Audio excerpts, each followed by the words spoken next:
By law, the Justice Department now has just a week left to release everything it has on Jeffrey Epstein.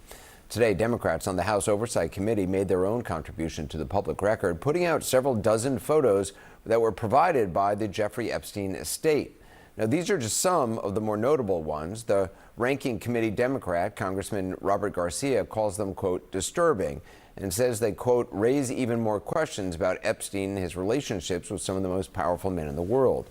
To be clear, though, while the photos certainly do include photos of powerful men, the president included, the committee provides absolutely no captions or descriptions to put what we're seeing in any kind of context.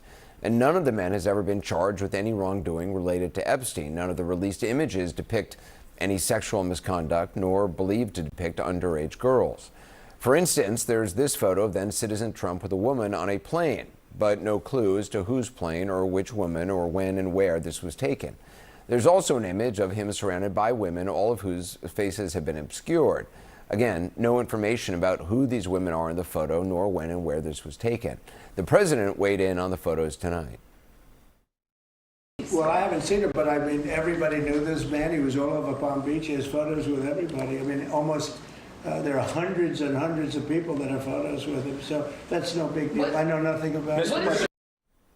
There are photos as well of Epstein and conservative podcaster Steve Bannon, the president's former White House strategist and longtime booster, but again, no context to the photos. In one of them, we see a framed photo on Epstein's desk of a woman. Her face is concealed, apparently sprawled on a couch or the edge of a bed. Other photos show several more well-known Epstein acquaintances. This film director Woody Allen with Epstein, apparently a filming location. There's Epstein with the British billionaire Sir Richard Branson. There's a shot of Bill Gates with Britain's then Prince Andrew, though again, like all these photos, no context. This photo shows former President Bill Clinton, Jeffrey Epstein accomplice Ghislaine Maxwell, and two other people.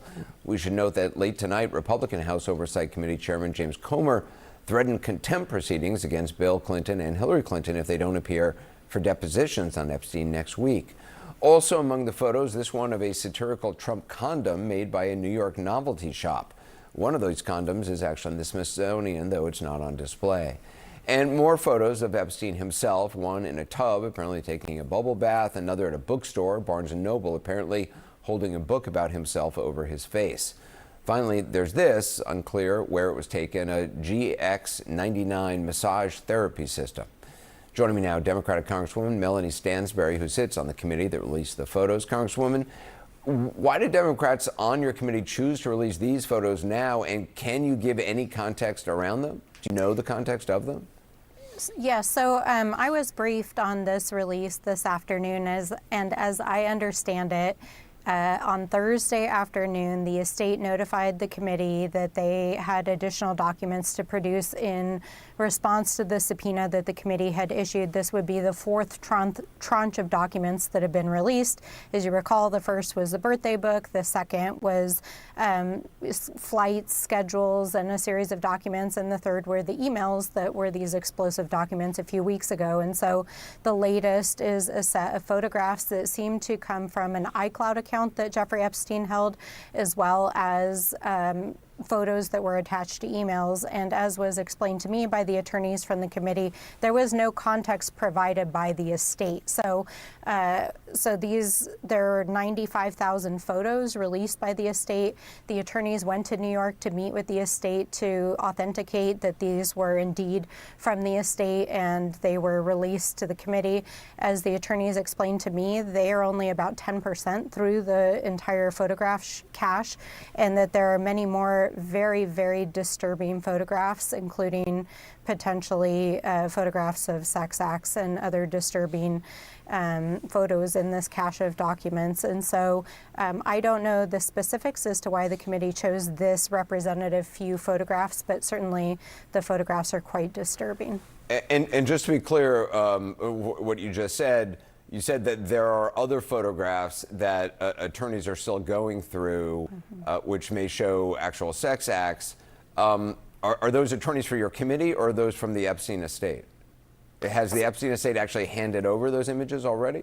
Yes, they have. So this is an actual document production pursuant to the congressional subpoena.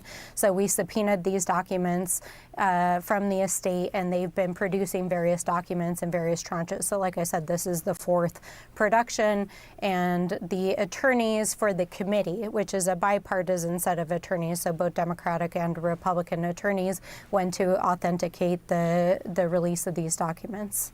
So do you know how many more photos your committee has, and do you know when they may be released?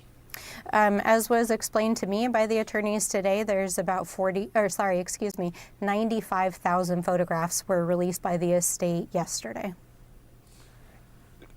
So you have, I mean, there's only been, I don't know, a dozen or so photographs released now. So you have almost 94,000 or plus photos still to go through, or are going through. As I understand it, that is what the staff and attorneys on the committee are going through right now, yes. All right. Congresswoman Melanie Stansbury, I appreciate it. Thank you. Thank you. Joining me now, former federal prosecutor and professor at the Cardozo School of Law, Jessica Roth, and Julie K. Brown, award-winning investigative reporter for the Miami Herald. Her work was vital in exposing the extent of Epstein's sex trafficking ring. She's also the author of Perversion of Justice, the Jeffrey Epstein story. Julie, when you hear that there are some it sounds like almost still 95,000 or 94 more plus thousand photos still to be released, what do you make? I mean, that's a huge amount. Well, they probably encompass quite a number of years. When he was doing his sex trafficking in Palm Beach, we know from my interviews with those victims that Ghislaine Maxwell, his accomplice, was taking a lot of photographs of those underage girls. They had reported that they were instructed at several points to pose provocatively in various stages of undress. And part of it sometimes was just to give Jeffrey a present, a birthday present or some kind of a gift with these pictures. She was with a camera all the time, I was told from some of these victims. So it could go back quite a ways. That was 20 years ago. So, and the police, by the way, when they raided his home back in 2005, his computers were already pulled out. In other words, he was tipped off.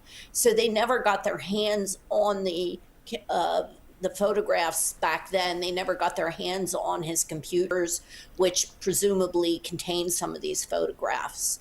So it's a long period of time probably that they have this information.